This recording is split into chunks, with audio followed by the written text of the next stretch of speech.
we go. Well, thank you for the introduction. I've put in the chat a link to an application called Slido.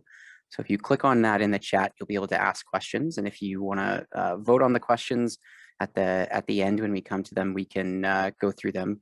But feel free to kind of ask them at the end once we're done. Thank you for the opportunity to speak here. As Maria mentioned, I am originally from Calgary, and really appreciate the opportunity to present back and kind of hopefully bridge that gap between what I learned in the program and what I learned in a research based courses and degree, and how I've been able to apply that at work. So yeah, the topic, like we said, is kind of on building citizen-centric technology. What do we mean by that? Well, we mean ultimately the technology that we use has to serve human goals. And so how do we identify what those goals are and kind of build that into the technology? As Maria noted, I am a product manager at the Canadian Digital Service for the Government of Canada. And so today what we'll do is we'll talk a little bit about what the Canadian Digital Service is, the methodologies that we use, and the people and the disciplines that support those. And we'll do that through the example of one of the projects that I worked on, which ultimately is aimed at helping veterans find benefits and services that are relevant to them. There is lots of money for veterans and lots of programs and lots of benefits. And one of the core problems is just knowing which ones are relevant to you. It can take a lot of time and a lot of effort, and there's a lot of friction in just even understanding a simple question of what programs are available for me. Then we'll touch a little bit on some of the research foundations that I learned both at U of C and at Carleton and along the way. And then maybe in the questions or a bit after, we can chat a little bit about some of the career paths that bring people to the Canadian Digital Service, or indeed building any piece of technology. It's not just in the public service that this is happening. So first off, who is the Canadian Digital Service? Well, we're a division within the Treasury Board Secretariat of Canada. I didn't even know what the Treasury Board Secretariat of Canada was until I came out to Ottawa, so not a problem if you're not familiar. But essentially what we do is we build websites and applications that help people get access to benefits and services. And there's a lot of benefits to working with online channels, and that's primarily what we're here to do. And so some of the projects that we've worked on would be supporting COVID exposure notifications, and you might know that from the federal COVID alert app. As the example that we'll go through today, is we've worked on supporting veterans and finding benefits for them, but also their family members. We've also worked on improving transparency in government through providing updates via email and SMS notifications. And the current project that I'm working on right now is a way to support getting access to benefits through online accessible forms. So I can answer questions about kind of any of those projects, but today we'll mostly go through my work with Veterans Affairs Canada on helping veterans get access to benefits. So more generally, our mandate is to change government, to try and serve people better. And this starts out with the premise that government services should be simple to use. As researchers, I'm sure you're asking, well, what do we mean by simple? And the answer is that changes based on the context that we're using it in. So it depends on who we're trying, who has a problem and which one we're trying to solve. And regardless of what the context is, what we want to do is we want to be able to talk to people that use the service.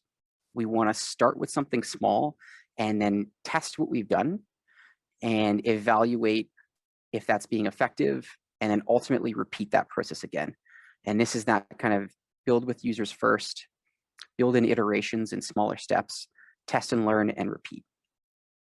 And the goal is to break this down into smaller pieces so that you reduce risk. When building technology, the longer you go without testing what you've built, the more risk that you're going to be building into when you ultimately launch. If you haven't tested along the way, you run the risk of ultimately missing the mark entirely, or having a bunch of features that don't work for the people that are using it. So there's lots of avenues for research in here. And to do this, we really need to draw on multiple disciplines. Basically, the premise is that the problems that we face right now in technology and how people use technology can't be solved by just developers. It can't be solved by just researchers or coordinators. We need to bring in all different disciplines so that we can avoid baking in one's bias. And so to do that, we start by validating some initial assumptions. We prototype a solution, and then we start to think about scale. So these are a few of the disciplines that work on the small teams. We usually try to run with 8 or 9 people on the team when we start up. And they can consist of design researchers, and these are people who are trying to understand the problems that people are facing. We work with designers who ultimately prototype and produce mock-ups and user interfaces to walk people through.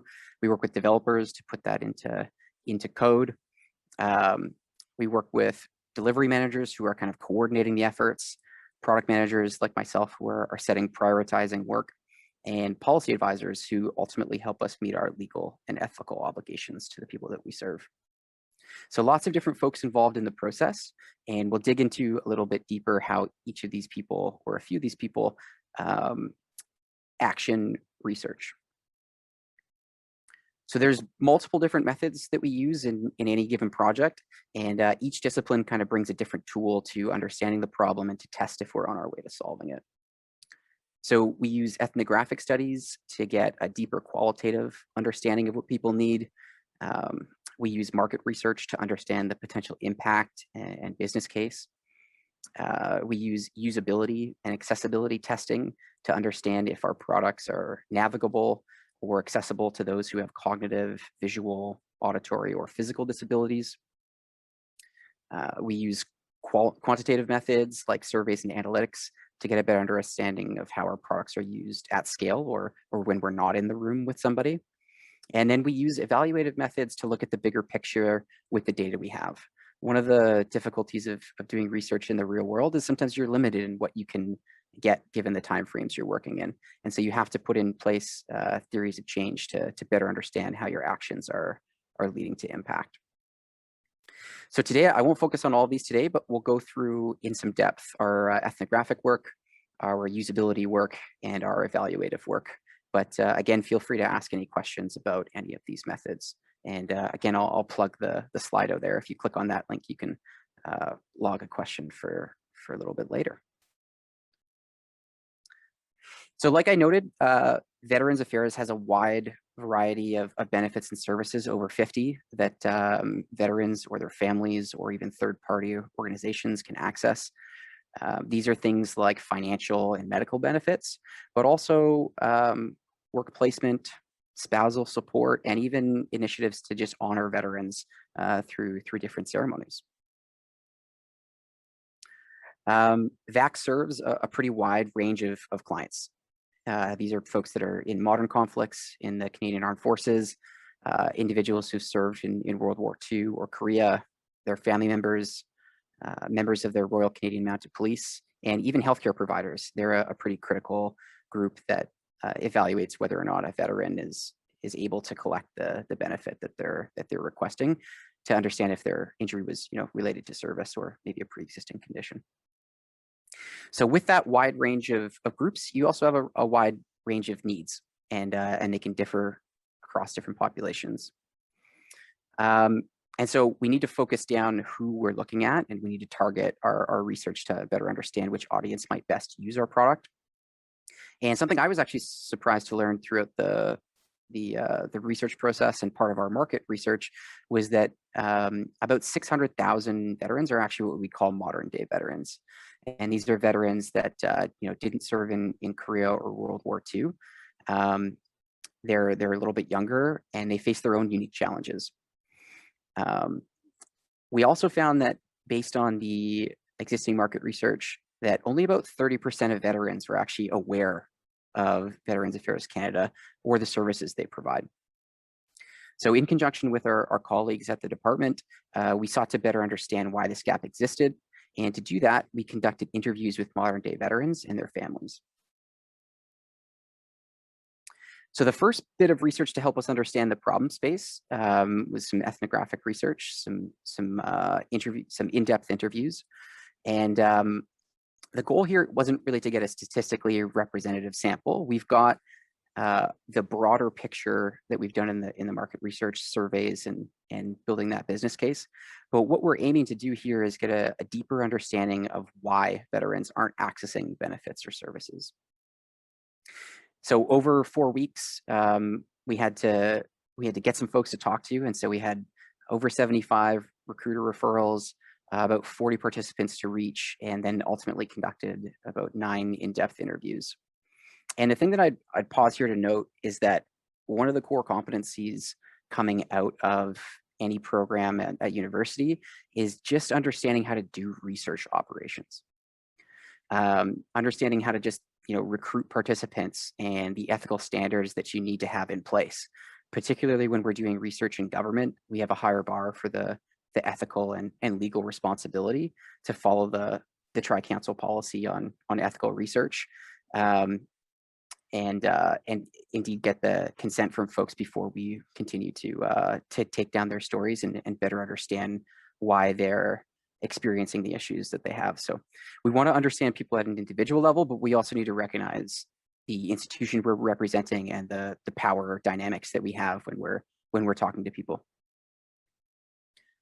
So from these 9 in-depth interviews, the result of that was a lot of rich data. This picture on the left is kind of how it felt at the beginning. Tough to draw some of the lines to start, but the team led by our design researchers worked to synthesize the interview data down from about 400 observations to 80 themes. And this rich set is great. We get to understand a lot about the experience that veterans are going through, but it also offers a lot of targets, a lot of different things that we could go after. Should we focus on advocating for a veteran ID card, something that shows that they've served and something we found was uniquely tied to their identity? Should we build better in-person support networks to encourage veterans to apply for benefits through their peers, which we found was an effective way for them to get referred, if you will, to Veterans Affairs. So ultimately, what we have to do to put this research into action is we have to tie the findings that we have here back to our initial goals about addressing awareness. But we also have to identify what skill sets we have on the team and how we might be able to best solve the problem given the scope of control that we have. And we really need to be pragmatic about what's in our control, what we can influence, and what that initial business case or broader problem was at the beginning. So based on this, from those kind of 80 different themes, we broke it further down into kind of 3 really big ones that encapsulated the problem that veterans were experiencing. And those 3 pieces were that, maybe somewhat unsurprisingly, veterans found a disconnect in the language that the department used. It didn't resonate with them, and there were some terms that was being used by the department that just didn't connect with their daily life. They needed some guidance through the process. Transitioning to civilian life is a intense time for a lot of these veterans, and so breaking down what they need to do into much clearer, direct steps was going to be really helpful to them. And we needed to set some clear expectations about where they're at and what's happening next. Military life is a very regimented thing, and so checklists are good, and clear expectation setting is something that they're used to. And thirdly, we found that veterans were overloaded with information. They didn't even know where to start. They didn't know how many benefits were there. They didn't even know which ones were relevant to them. And so we're looking to solve these kind of 3 initial problems. So based on our initial problem of awareness and these 3 themes, we can develop a theory of change.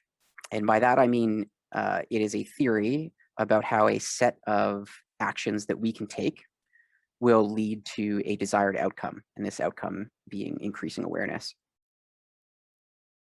So our theory of change went something like this. If we make it easier to find benefits, then we will increase the number of applicants. And if we increase the number of applicants, then we'll have more veterans receiving benefits. So what do we mean by easier? Well, easier is kind of qualified by those 3 problems that we identified. If we can bridge the gap in language between veterans, if we can give them good guidance and clearer expectations, and if we can reduce the amount of information that they're seeing at one time, then we expect we can make that easier for them to find benefits. So with this theory of change in place, we started to look at what kind of intervention we can take from a digital perspective, how we would build a web page to ultimately help veterans find benefits and services. So to do that, we prototyped a solution, which means starting with things that may not even exist on the web. And ultimately, throughout the whole process, culminating to when we launched a year or so ago, we conducted about 100 research and testing sessions in over 10 locations across Canada to make sure that we're getting the perspective of veterans in different geographical regions. And this resulted in about 8 different iterations of our product, each incorporating the results from the last. The benefit of this approach is that we get to test our assumptions quickly through 2-week cycles. We can build and use the developers and designers on staff to update what we've created, and then go back to the community and test to see if what we've implemented is starting to solve their problem. And if not, take those findings and then iterate on the approach. This really helps us break down the research process and the product development process into smaller, more manageable chunks, which allows us to handle things that are going on in the back end. And from a research perspective and also from a product perspective, it helps us hit unanticipated barriers before we go too far down one path. So there's a few benefits from a research perspective that I'd call out. And the first one is that you get to validate your concept at a heuristic level with your target audience. So do people like the idea of finding benefits, or does everything just look like a nail because we're a digital service delivery unit? Is a web page really something that is going to be effective in helping veterans find these benefits? And here, by going out early and doing some testing and some initial concept validation, we're trying to add a counterweight to the bias of the team. So we have developers, we have folks, and we are a digital organization, but we want to understand if ultimately what we're going to build is going to be useful to people. And on this step, you don't even have to work with live code. It can be, the user interfaces can be literally drawn on paper or just clickable from online. You don't need a backend system. Whatever gets you out there quickly to test your concept to make sure that it's worth investing some more time in. So the second benefit of breaking down the research into different phases and doing it consistently is that you get to calibrate your questions and ultimately get better data. So I'm sure folks in this room have had the feeling of putting a survey into the world and getting back limited responses or data that just doesn't really answer the questions that you have. And if you take a few weeks or even months to calibrate those collections or those questions, you're probably still not going to get it exactly right. And for us, it's better to actually go out early and test some of those questions and see what kind of responses we get in the field, and then calibrate those questions for future iterations. At this point, we're still understanding the problem, and so open-ended questions are fine, and they're helpful in better understanding veterans' experience. And then ultimately, what we're trying to do is refine it down so that we're testing the solutions that we're putting in front of people, and then ultimately developing metrics to help us know if we're successful in solving some of those problems that we talked about earlier. The third benefit here is that as we start to better understand which questions are relevant and which measures are relevant, we can start to turn qualitative information into quantitative metrics. So if we think back to the problems identified, one was that veterans had a disconnect with the language that the department used. And if we want to bridge that gap, we want the language to resonate with veterans and their families. So after the first few iterations, after asking some of those calibrating questions, we started to track the number of unfamiliar words to create a list of terms that didn't have the same meaning as it did to the department and the veterans. And over time, with each iteration of the product, that number of unfamiliar words was decreasing, and we were able to change the content so that it would resonate more, so that there's less friction in understanding what a benefit might be or how it might apply to that individual. So for each of those problems we identified, we created a few key performance indicators to let us know how we were making progress. So like I said there, to the problem of disconnect, we had some number of unfamiliar words.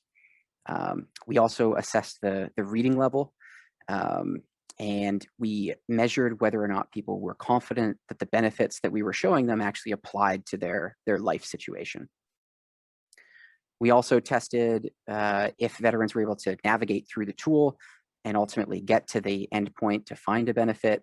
And similarly, we identified if they were confident in the benefit and if it applied to them, to understand if we were providing the appropriate language for guidance and setting some clearer expectations.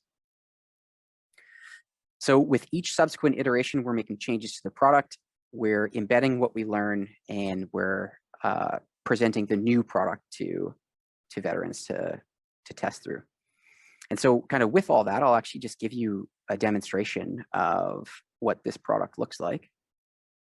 So if we think of ourselves as, let's say, a veteran coming through, at this point in the journey, the veteran is asking, what can the Department of Veterans Affairs do for me? We're trying to help them we're trying to help them navigate the system to better understand which of the 50+ benefits is most relevant to what they need in their life currently. So let's take on the persona Sonia, who, let's say, was just released from the Canadian Armed Forces and is doing a little bit of planning to figure out what her next steps in life are.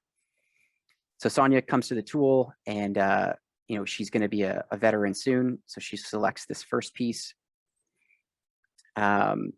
She was with the Canadian Armed Forces, so she knows that this is the type of service that she had. And an example of those unfamiliar words that I was talking about here is previously the term that was used by the department was, quote, war service veterans. And in testing, we found that this actually created a little bit of tension between veterans who had served in modern conflicts, because the department was using this term to refer to World War I or World War II veterans or Korean War veterans. But the folks who had engaged in modern conflicts, they saw themselves as a war service veteran, and they didn't really see the difference here. So that's an example of kind of one of 30+ terms that we changed from the department's language to language that veterans use every day. So if we select the Canadian Armed Forces, we see a few different categories here. And we worked with the veterans to essentially do some sorting of the benefits that were available and kind of tag them with different types of opportunities. So in this case, maybe Sonia's, she's doing well from a financial situation, but she's interested in what she can do and how she can transition to civilian life. And so maybe she's just looking for education and jobs. I'd also note that in the sessions, oftentimes the response you would get from veterans was, wow, I didn't know that VAC could help us with transitioning to civilian life and going back to school or placing me in a work program. And so after that, we're 3 or 4 clicks away from narrowing down the 50 available benefits to 6, which was not possible before the tool. We also have these one-line descriptions of what the benefits are. Instead of bombarding people with information, we're trying to drastically reduce what information we're providing, and only providing the extra information when someone has deemed that this benefit is something they'd like to explore further. And so we took the reading level on these descriptions down from a grade 15 or a postgraduate level to a grade 7. It's not so much that veterans or users can't understand complex information, but by reducing the reading level, we know that we're communicating clearly and only providing information when it's necessary for the people using the product. So at this point, if Sonia was interested in learning about the education and training benefit, she would click learn more, and she would get directed to all the different steps that she needs to do to actually apply for this. She can understand if she's actually eligible for this, if she qualifies, how she can apply, and additional information. And at this point, now she's ready to digest this information because she's determined that it is something that she wants to sink some time into. Also, through the earlier testing, we found that a primary or one of the most effective ways that veterans would sign up for benefits or start to apply was through their social networks or through in person. And so we added a feature that allows you to take the information that you had here and print it off. And the idea here is that we're supporting not just the digital channel for people to get the help that they need, but that they could transition to go to an in-person place. Obviously, this is a little bit before COVID had taken over and shut down a lot of the in-person services, but they can print this off and bring it into a veteran service office and have a conversation with the person to say, I'm interested in these types of things. So I talked a little bit about how we've been applying the learnings through the product, but what about the results? So through those testing sessions, we've kind of developed our metrics, and in the latter stages of testing, we start to refine the measures and get more consistency in applying them. And from our last testing session, we found that about 79% of the veterans who went through found a benefit that they thought was relevant to their life. And this is determined by their goals. 75% were confident that the benefit that they found actually applied to them. And only 25% identified a single word that was unclear. And so these are some of the ways that we're trying to understand if the solution that we're providing is working for them in solving those initial problems that were identified by the ethnographic research.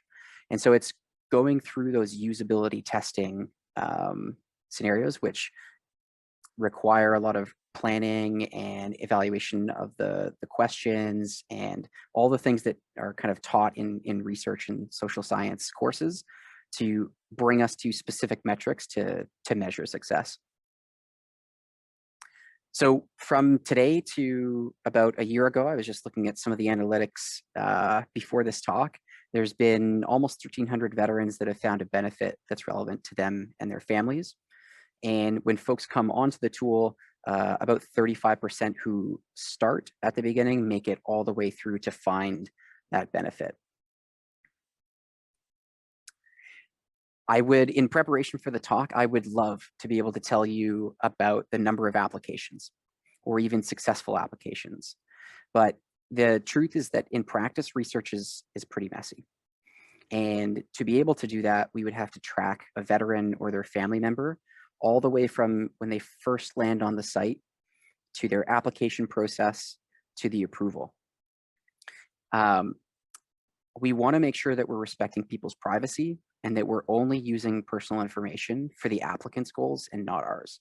And so that's one of the difficulties about doing research in government, is that there can be these real trade-offs between what you can know and some of the more foundational ethical or legal obligations that we have to the public.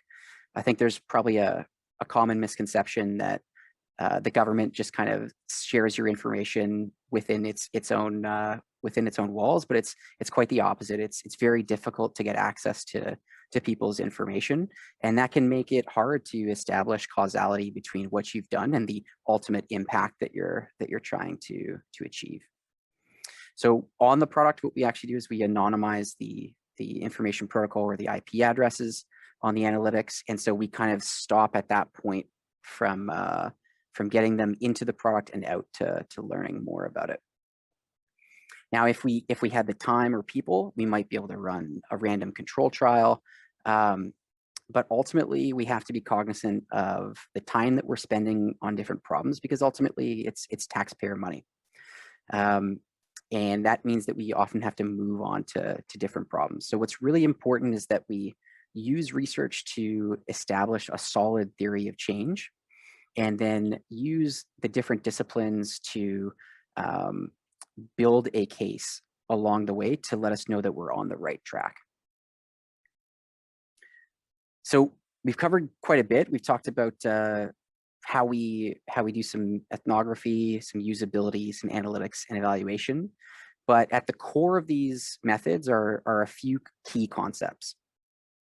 And I think this is where research degrees really help build a foundation for students, is understanding how to limit bias, or develop methodologies or methods that measure what you actually need to understand. Is the question that you're asking measuring what you need it to do? And then further understanding how generalizable that finding is to a broader population. Oftentimes, these principles can be in tension with each other. As we start to get more generalizable, we might sacrifice a little bit of validity. As we continue down to build in different iterations, we want to limit the bias that we have as people creating the product. But there is still certain decisions that we have to make just to kind of move the project moving forward. And so ultimately, by breaking down the research into smaller chunks, you can start to build credibility in your approach. You can hit those barriers or tensions that you might not have experienced without actually putting this into the world and testing with people. And then you can adapt and make decisions based off of that. So as you get more information from the people that use your product, you can better solidify your understanding. And this is what we mean when we talk about citizen-centric technology. So ultimately, we want to see that the actions taken, ultimately we want to see the actions that we take being based on research. And so it takes a lot of different disciplines to be able to understand the problem and bring that research to life. And the difficulty is that you'll run into trade-offs.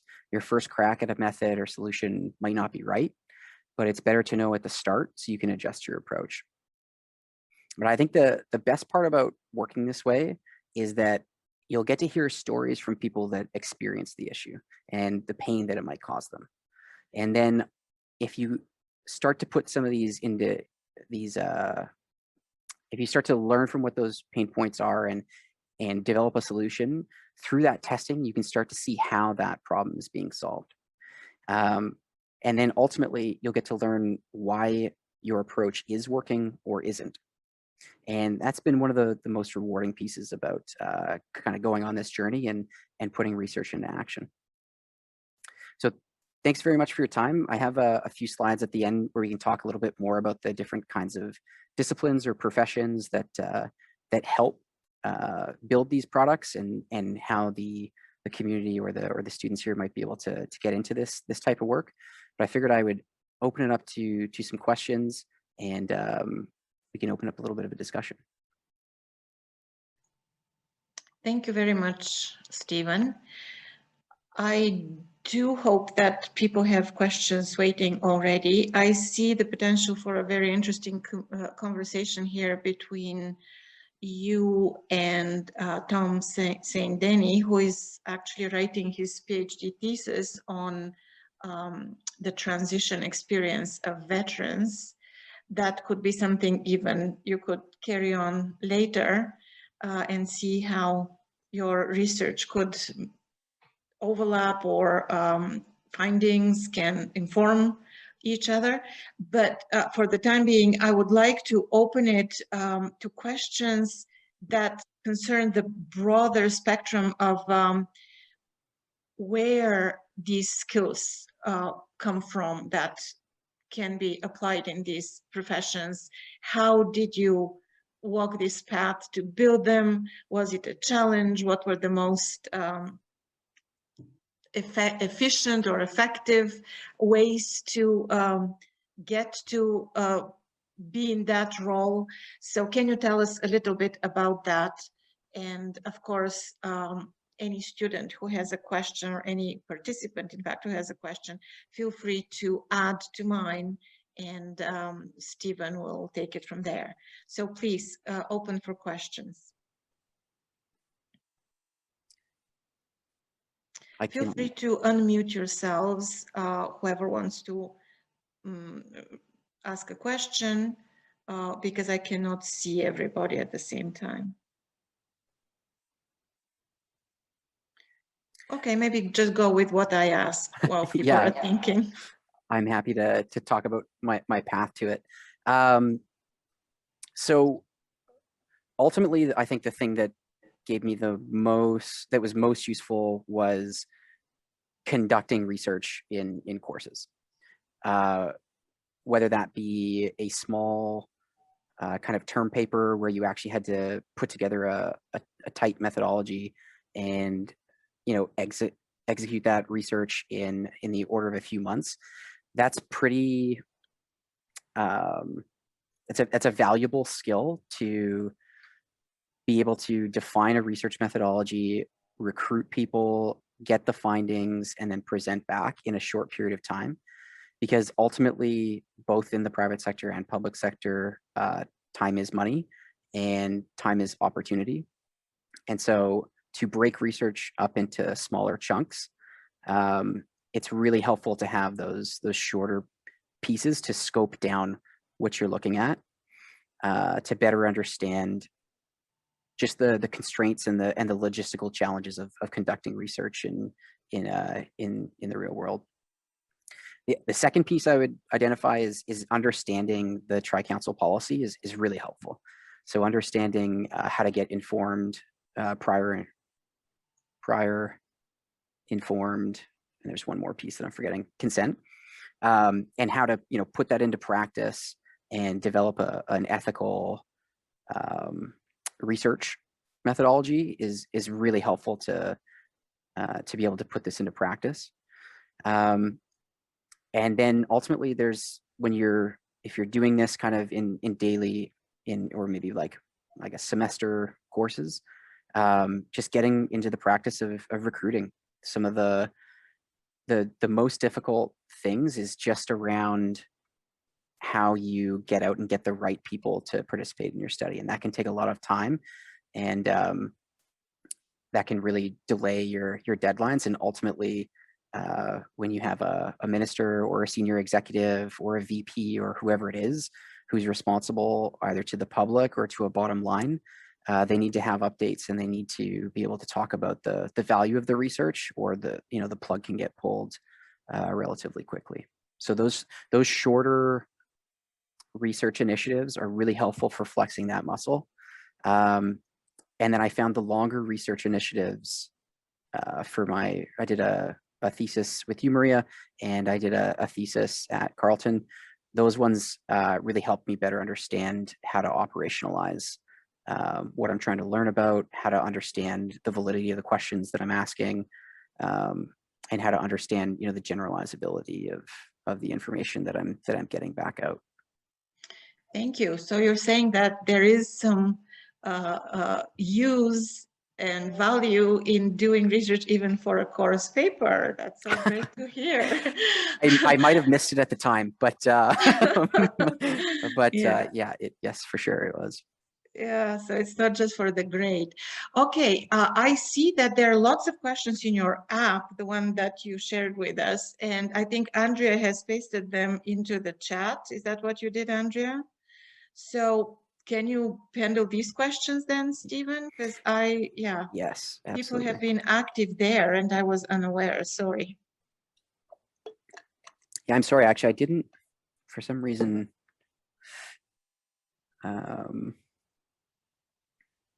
I was on the wrong screen. I'm so sorry. I didn't see the questions. Okay, I'll read out one for you. No, that's okay, Maria. I have them up now. Okay. So yeah, Andrea, is there a federal government ethics evaluation process similar? there is a whole team of people in each department called the Access to Information and Privacy team that manages what information and data you can have access to as a public servant. And that's based off of your rationale as to why you need that information. Is it going to help, is it going to help push forward your program goals or your project goals?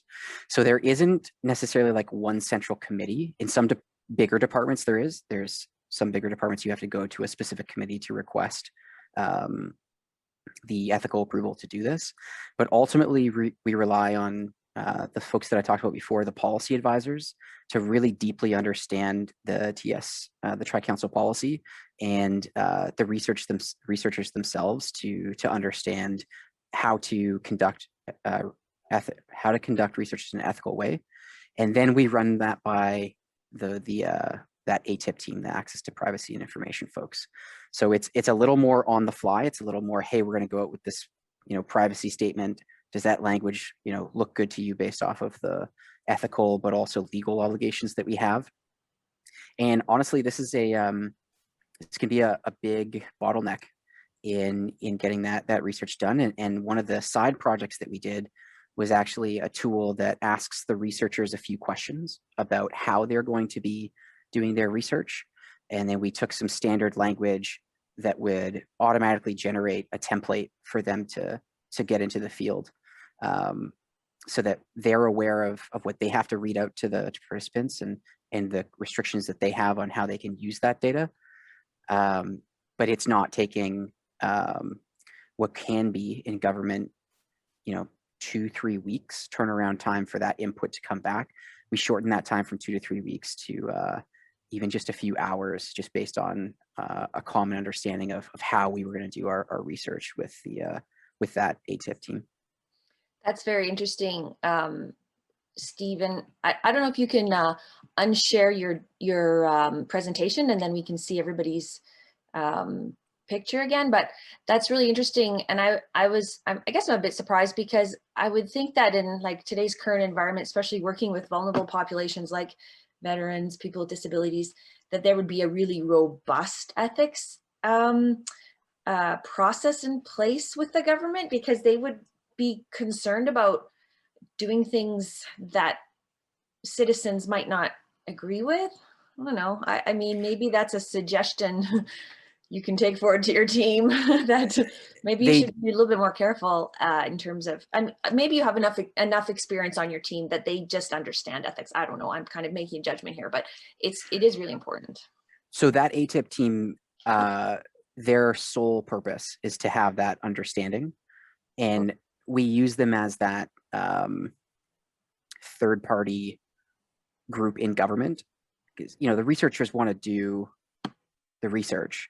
We also hire for the competencies to have an understanding of the research ethics, but we go to a third party outside of our group for exactly that reason, so that we're balancing the need to conduct research and build something that works and not waste taxpayer money and time with the very legitimate reasons why you need to move slowly and move with caution. Let's go now to David's question, which is, how would you contrast the market? That's very interesting. And that has to do with the previous question as well. Yeah, David, a good question.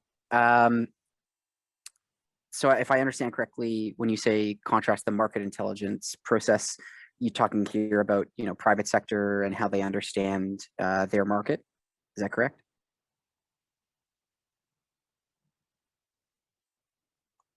Sorry, I'm not seeing if you're not. Yes, that is what I meant. Thank you. Awesome. For exactly, some of the reasons that Andrew was speaking to before, we're limited in that regard. Google Maps is a very effective product because of the telemetry and all the tracking that they can do with that product. We are rightfully so not able to do that with citizens' data.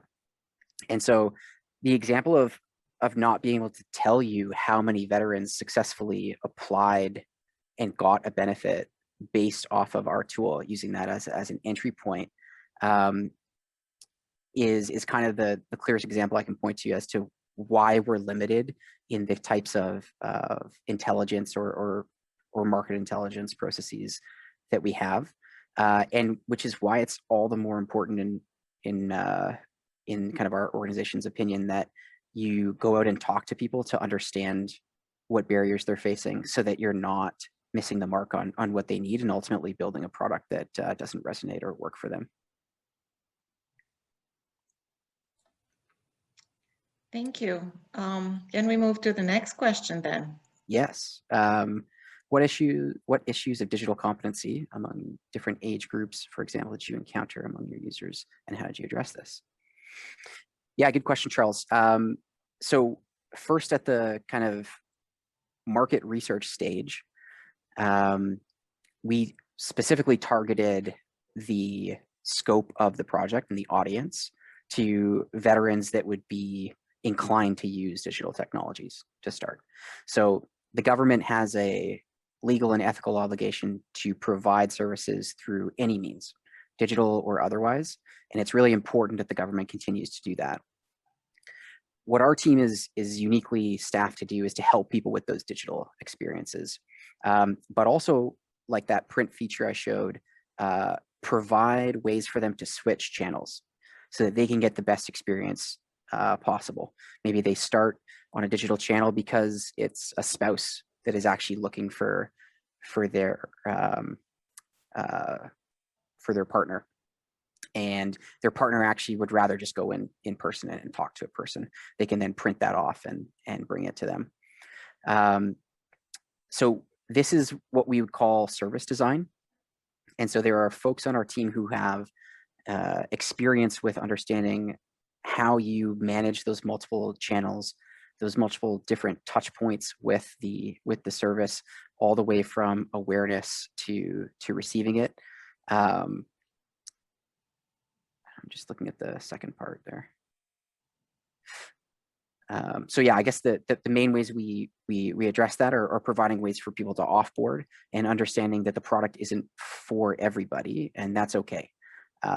Now, if there's a veteran that wants to use a digital channel and they maybe experienced a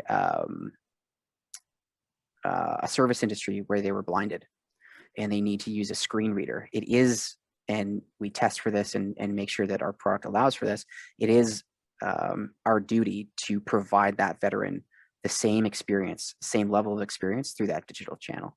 And so they would use a screen reader and they would navigate through the web application using tab and having the screen read back context to them. So we actually have our developers and some of our designers go through and make sure that you can get through each of these pieces with tabbing, make sure it makes sense, and then also test with folks who have these disabilities, so that it makes sense to them. They're provided the context that they have, and they're able to get through the experience at the same level as someone who didn't have that impairment. Thanks. Sorry,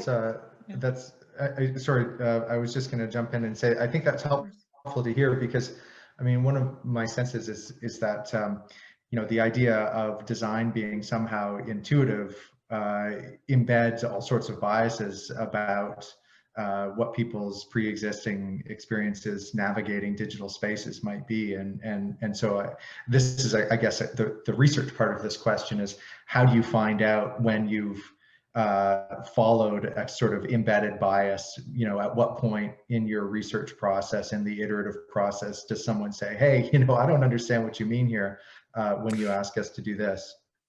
Yeah, exactly. The answer is you do it throughout, and you're looking for different things along the path. And so when we're starting with ethnographic research, that deep qualitative understanding, we're testing the validity of the concept.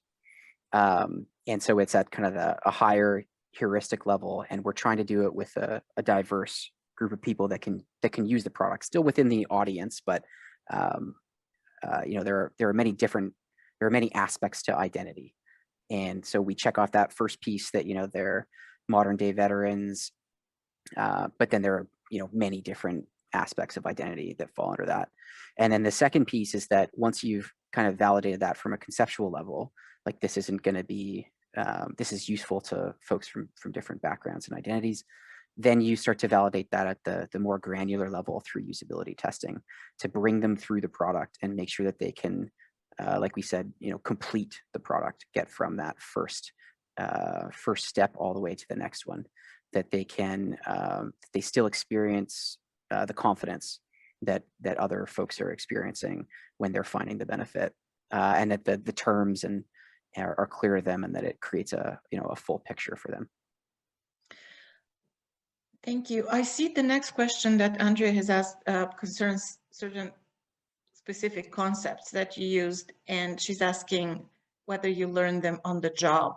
But I would like to make it into a more general question, asking how much of what you apply in terms of knowledge and skills in your daily work comes from university, and how much is the learning on the job. So how does this learning process evolve, and is it smooth? Is it challenging? What is it like to be moving down that path? For sure, I'll start with the narrower one, and then I'll go to the broader. I learned about theories of change actually through a course in my graduate degree on program evaluation. And so the question there is essentially, how do you evaluate whether or not you achieved the outcomes of a program? A program can be, you know, applying for the Veterans Independence Program or a disability benefit. A program could be the COVID Alert app. A program could be information dissemination. It's a broad term to describe many of the activities government undertakes. To the question about you know, what I learned in university versus on the job, I would say the kind of core concepts of, you know, research validity, generalizability, data triangulation, ethics, those things are best learned at school when you have time and you can dig into these and think and debate and think critically. Ultimately, and this is why I would suggest anybody takes a co-op term, or, you know, start to get into the workforce a little bit sooner, even from a part-time job. Ultimately, there's a lot that you have to learn about how to apply those when you're at work. And ultimately, I would say it even comes down to what kind of jobs you apply for. If you apply for jobs that are going to give you the space to live those principles, then you'll get to kind of bring them into work. But there are a lot of places in technology that you aren't going to be able to apply those, and you're not going to have the space to put some of the ethical practices into place and understand if you're actually solving a problem. And it can be tough to actually put those into practice. And then I think, as everyone here knows, it is you do need to continuously learn. And so there's one of the things I do like about government is there's space for training programs and ways to better yourself along the way. We're at the end of our time, and one question that I always ask our speakers is whether there are training opportunities, part-time opportunities for students in the department that you work for. What is your way of allowing young people, students, to learn these things exactly in the way you suggest? Yeah, if you go to digital.canada.ca, we have I think at the bottom there, we have kind of come and work with us. So you'll see any job postings there. But the broader entry for students into the federal public service is the Federal Student Work Program. And so I'll paste a link in the chat there. And if folks go to that, they can apply for jobs as students, either as an undergraduate or graduate student. And then, quarterly, there will be an intake of students, and you can apply for the positions that interest you and get placed in a department. Keep in mind that, this, I would say the division I work in is a little bit unique in government in how we approach research and bringing together multidisciplinary teams. But I'd be happy to talk to any students who are considering applying and give them kind of some advice or guidance on which programs to look for. So you don't mind people contacting you with questions for guidance? Not at all. Maria, maybe or to Andrea, I can give you my contact information if folks can reach out via email. And I think I had my Twitter up there for a while as well, so you can message me on there. Yeah, as well. especially with this page that we're developing to post these presentations, we'll put your email there as well for questions. So I am ready to wrap up here. Thank you very much, everyone who participated. I just wanted to ask Tom personally whether he wants to make a comment or add, because Tom here, Stephen, is a veteran himself. And as I said, he's working on his PhD on transition for veterans.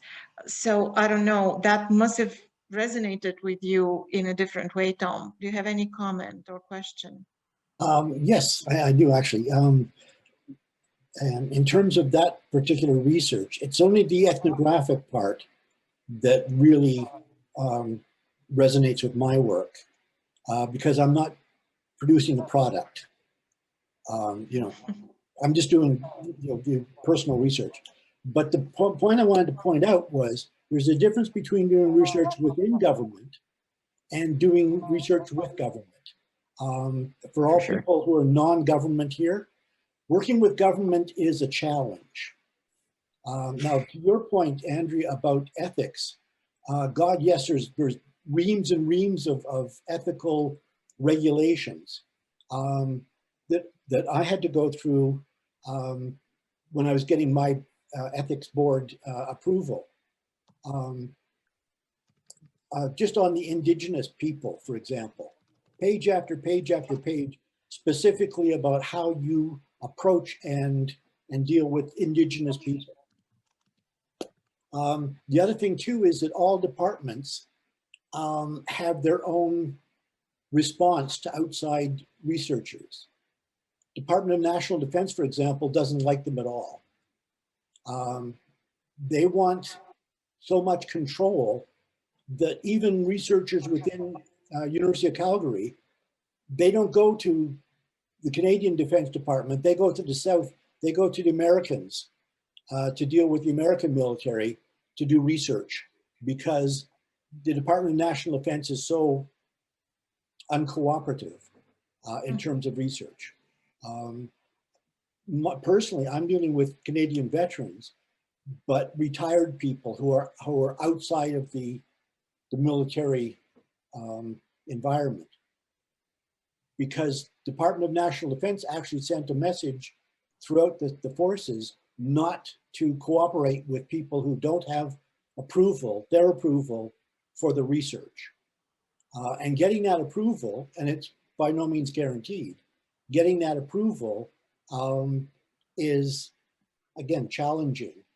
And when you do get the approval from them, they want control up to and including publication control.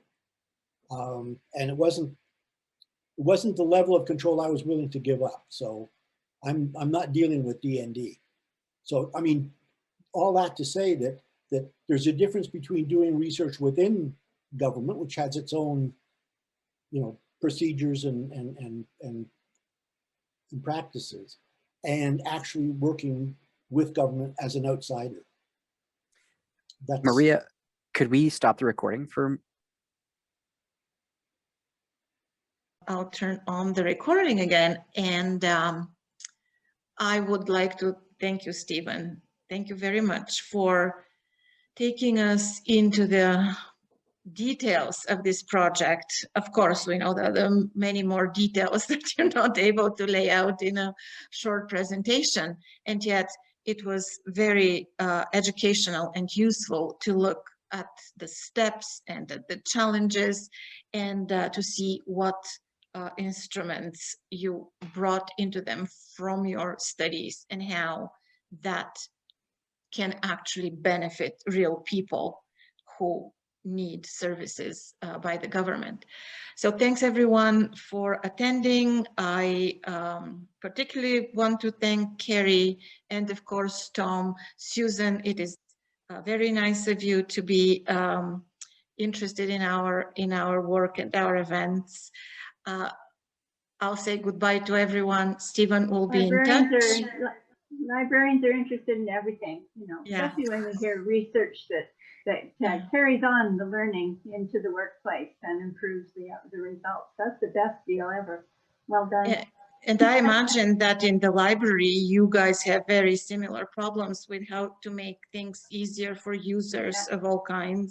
So Exactly. what is presenting here is actually a whole area of work, right? Product development. Yeah. Very good roadmap. Very good roadmap, Stephen. Very good. User-centric technology. All right. So have a good day, everyone. Stephen will stay in touch, and yeah, the contents of this will go online with the help of Kevin here, who is very good at supporting us. Cheers. Thanks, everybody. Appreciate the Goodbye. opportunity to speak. Thanks, Stephen. Goodbye. It was great. Very interesting. Take care. Thank you. Bye-bye.